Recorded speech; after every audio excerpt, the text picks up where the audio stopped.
జై శ్రీరామ్. అందరికీ నమస్కారం. భగవద్గీత 3వ అధ్యాయము కర్మయోగం మొదటి అనువాదము.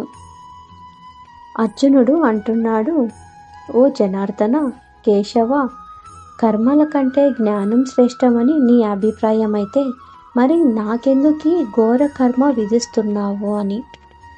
కర్మలతో పోల్చినప్పుడు జ్ఞానం శ్రేష్టమని నీ అభిప్రాయం అయితే జ్ఞాన కర్మల సముచ్చయం భగవానుకి సమ్మతమైతే అర్జునుడు కర్మను జ్ఞానాన్ని వేరు చేసి వాటిలో శ్రేష్ఠ దానం ఒకదానిని చెప్పమని అడగడంలో కానీ కర్మల కంటే జ్ఞానం శ్రేష్టమని అనడంలో కానీ అర్థం లేదు.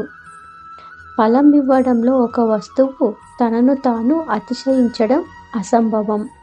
మరి కర్మల కంటే జ్ఞానం శ్రేయస్కరమని భగవానుడు అంటూ నన్ను అశ్రేయస్కరమైన కర్మలు చెయ్యమని ఆజ్ఞాపించడానికి ఏమి కారణం అని హింస లక్షణమైన క్రూర కర్మల యందు నన్నెందుకు దించుతావు అని భగవానుని ఉపలంబించినట్లు అడుగుతున్నాడు. ఈ విధమైన ఉపలంభావానికి అర్థం లేదు. అట్లా కాక భగవానుడు స్మార్త కర్మలతో కూడిన జ్ఞానమే అందరికీ విహితమని చెప్పి ఉంటే అర్జునుడు కూడా అదే విధంగా అర్థం చేసుకుని ఉంటే అతడు ఈ ఘోర కర్మలతో నన్నెందుకు దించుతావు అని అడగడం యుక్తియుక్తంగా లేదు. జై శ్రీరామ్.